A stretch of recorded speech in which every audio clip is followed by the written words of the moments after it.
Hey guys, in this video, we're going to talk about which business model is better, Shopify dropshipping or Amazon FBA. I'll go over the pros and cons of Shopify dropshipping and Amazon FBA, and you'll get to decide who wins. These two business models are what people always seem to be in between. And the reality is that both can provide you a really big opportunity to earn money online. So if you're wondering which of these two models to follow, then keep watching this video.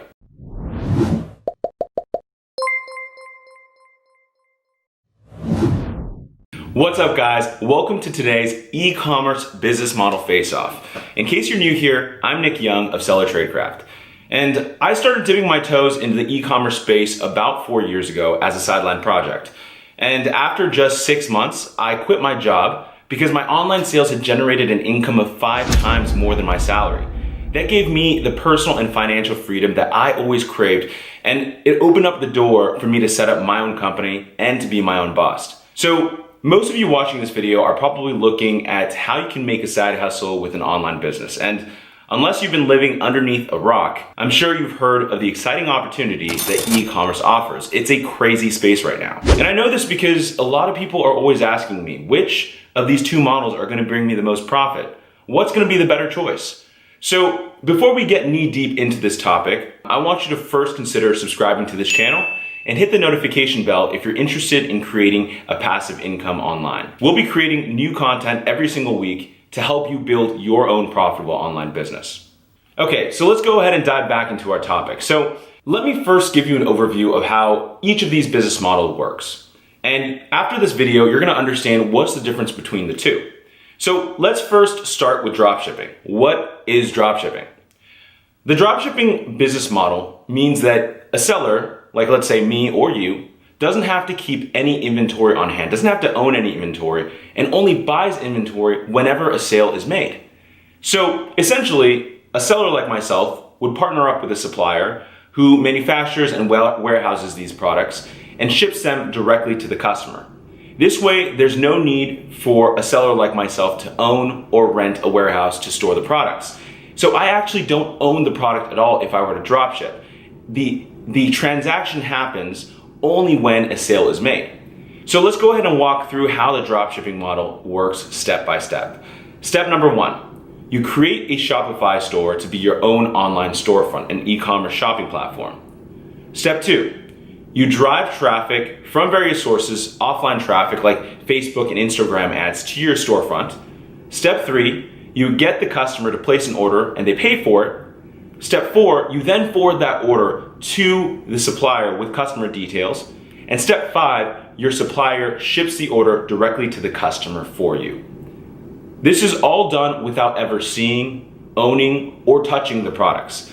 And here, you never have to take any inventory risk because you only buy a product when you make a sale. Your focus is entirely on marketing and optimizing your storefront. This means that you never have to invest money in advance for the products, and you'll only pay a supplier for a portion of the payment received from the customer. Okay, so now that we've covered dropshipping, let's go ahead and dive into how Amazon FBA works. So when you find things to sell on Amazon, what you do is you list them on a product page, you label it under your own brand, and then you send it off to an Amazon FBA warehouse where the items are stored, then packaged and received and shipped when the item sells. Now here's the major differentiator between dropshipping and Amazon FBA. In the Amazon FBA business model, the seller needs to park money up front to order products from the supplier. So that means that you're ordering inventory in advance and you own the inventory. And once you receive it, you go ahead and send it to Amazon's warehouses for fulfillment. Now with Shopify dropshipping, there's no need to send and store items in separate warehouses. Again, you only order items from the supplier and they'll take care of the shipping and send the product directly to the customer. Typically though, this means that doing dropshipping, you'll actually make less profit, which I'll go ahead and dive into later. Now, with the Amazon FBA business model, Amazon handles a major portion of the fulfillment and selling process. It makes it a lot easier for sellers who own inventory to focus on finding profitable products to grow their business. So to help you further understand how this works, let's go ahead and just quickly walk through the steps of actually selling a product on Amazon so you can see what parts the seller handles and what parts are handled by Amazon FBA. Okay, so step number 1, you list the product on Amazon.com. Step number 2, you prepare the item to send to Amazon's warehouses. Step 3, you ship the items to Amazon's warehouses. Step 4, Amazon unpacks and stores your inventory and receives it.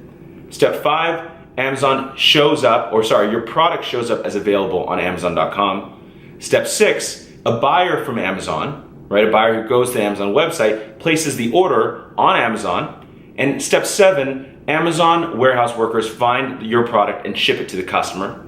Step 8, your customer receives the product in, let's say, 2 days if they're a Prime member. Okay, so here, once the products are listed and ready for sale, it's handed off to Amazon and they actually take care of all the rest. Amazon handles a lot of the hardest and most time-consuming parts of having an e-commerce business. All right, now that we have a clear picture of how dropshipping and Shopify works and how Amazon FBA works, let's go ahead and now dive into the pros and cons. So this is what you guys have been waiting for. So really, I want you to preface this. Depending on your needs and your situation, understanding all these parts is gonna help you decide what works best for you.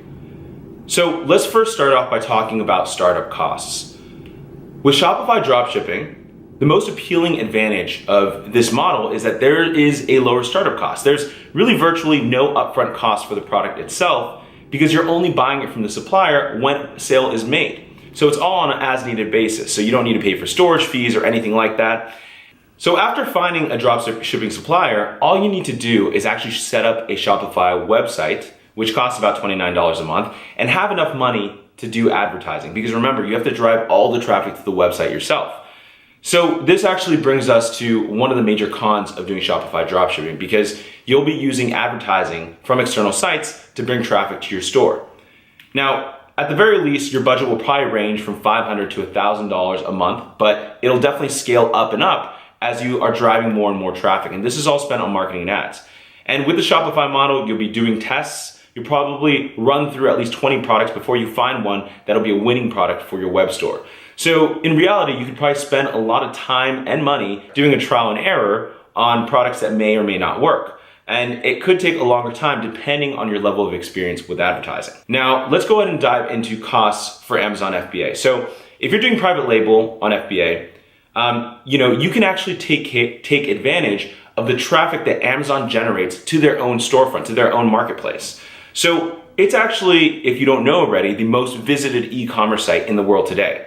Statistics alone show us that as of December 2017, 197 million users visited Amazon's websites per month.